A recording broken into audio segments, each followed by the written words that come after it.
السلام علیکم، میں اشفاق احمد شیخ آپ سبھی کا میرے یوٹیوب چینل پہ سواگت کرتا ہوں۔ آج ایک بہت ہی پیاری حدیث میری آنکھوں سے گزری، جس حدیث میں ایک جنگ کا ذکر کیا گیا۔ یہ اور کوئی جنگ نہیں، اسلام کی سب سے مشہور جنگ بدر کا موقع تھا، جہاں صرف 313 صحابی بغیر تلواروں کے لکڑیاں، جھاڑ کی لکڑیاں، ٹہنیاں ہاتھوں میں لیے جنگ کے میدان میں اترے تھے۔ نہ ان کے پاس گھوڑے تھے، نہ ان کے پاس ہاتھی تھے، نہ ان کے پاس کوئی ساز و سامان تھا۔ ان کے دلوں میں صرف اللہ کے رسول کے حکم اور آپ صلی اللہ علیہ وسلم کے بتائے ہوئے راستے کہ اللہ رب العزت ہی سے ہوتا ہے، مدد کرنے والی ذات اور غلبہ دینے والی ذات صرف اور صرف اللہ ہی کی ہے۔ یہ یقین ان سب 313 صحابہ کے دلوں پہ چھایا ہوا تھا، اور سامنے جو فوج تھی وہ ہزاروں کا لشکر ہوا کرتا تھا۔ لیکن جب ان 313 صحابیوں نے اپنے ایمان کو مضبوط کیا، اپنے یقین کو مضبوط کیا، اور جب یہ اس جنگ میں اترے تو اللہ نے انہیں فاتح بنایا، یعنی اللہ نے انہیں اس جنگ کے اندر فاتح دی۔ سوچئے اگر اس جنگ کے اندر یہ 313 صحابی جو تھے وہ یہ کہہ کے نہ جاتے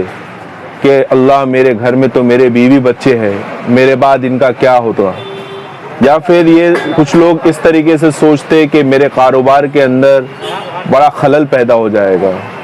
یا پھر کچھ لوگ یہ سوچتے کہ جانے دو ابھی 313 ہی تو ہے، ان 10,000 کے لشکر سے ہم کیسے لڑیں گے،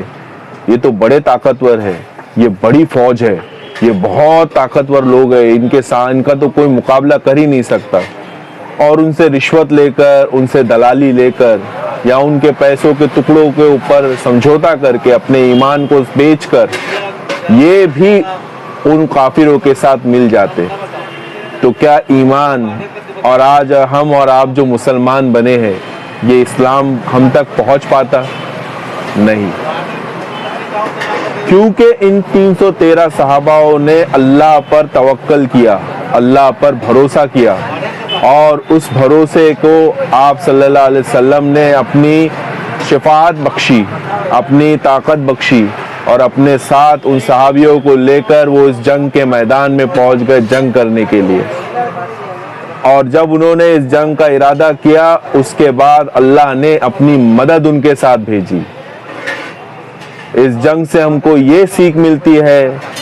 کہ کسی کو بھی آپ ہلکے میں نہیں لے سکتے،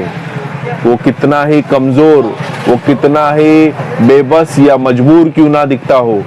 لیکن جب اللہ رب العزت کسی کو عزت بخشنے میں آتا ہے تو وہ ایک ادنا سے انسان کو بھی قارون، حامان، ابی بن خلف جیسے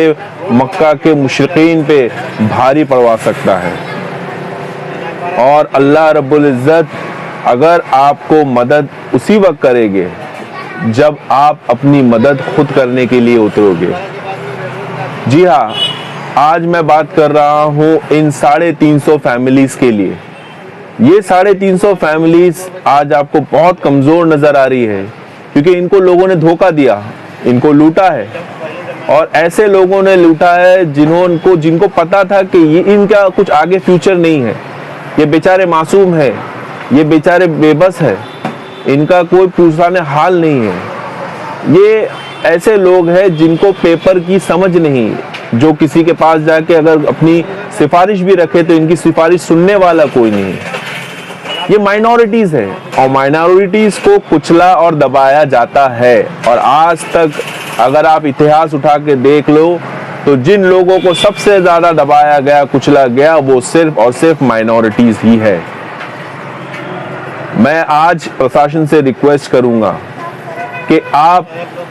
جب تک کہ میں یہ باتیں کر رہا ہوں اس چیز کے اوپر ایکشن لے، ان مائنورٹیز کو انصاف دے۔ اگر کل کو یہ مائنورٹیز ایک جٹ ہو گئے اور آپ کے خلاف انہوں نے مورچہ کھول دیا، اور کیونکہ اس جنگ میں ان کا کچھ نہیں ہے، ان کو کچھ ملنے والا تو ہے نہیں، تو ان کی ہار تو ہر جگہ سے طے ہے، لیکن اگر انہوں نے ارادہ کر لیا کہ یہ جنگ یہ لڑ کر ہی جیتیں گے اور لڑ کر ہی ہروائیں گے تو پھر آپ کو اور آپ جیسوں کو بچانے والا کوئی نہیں ہوگا، کیونکہ یہ صرف 350 پریوار نہیں، یہ بہت ساری فیملیز کی زندگی کا سوال ہے، ان کے چھت کا سوال ہے، ان کے اوپر رہنے والے لوگوں کا سوال ہے۔ اور اس پریوار کو آپ کمزور نہ سمجھے، ان کے ساتھ میں کھڑا ہوں، میرے جیسے کئی سو لوگ ان کے ساتھ کھڑے ہوئے ہیں، اور انشاءاللہ آنے والے وقت میں آپ دیکھو گے کہ ان پریوار کو ان کے حق کی زمین ملے گی اور ضرور ملے گی۔ السلام علیکم۔